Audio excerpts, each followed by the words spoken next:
ઉપસ્થિત છે મહંત શ્રી દિલીપદાસજી મહારાજ, જેમની નિશ્રાની અંદર આ રથ સમગ્ર દિવસ દરમિયાન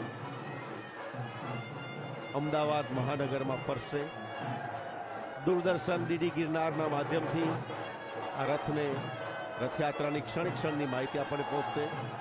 ગુજરાત રાજ્યના સહકારિતા મંત્રી જગદીશભાઈ વિશ્વકર્મા અહીં ઉપસ્થિત છે અને શરૂઆત થઈ રહી છે ઘડીઓની એક ક્ષણની કે જેને નિહાળવા માટે જેમની પ્રતીક્ષા આપણા સૌના નયનમાં છે તેવી રથયાત્રાનો આ શુભારંભ. જય જગન્નાથ, જય રણછોડ, માખણ છોડ, જય રણછોડ, જય જગન્નાથ. આ એવી ક્ષણો ભગવાન શ્રી જગન્નાથજીનો રથ નંદીઘોષ મંદિરના પ્રાંગણમાંથી 365મા દિવસે એક વર્ષ પૂર્ણ કર્યા પછી ભગવાન જગન્નાથજી નગરચર્યા કરવા માટે અમદાવાદ મહાનગરની અંદર પધારી રહ્યા છે.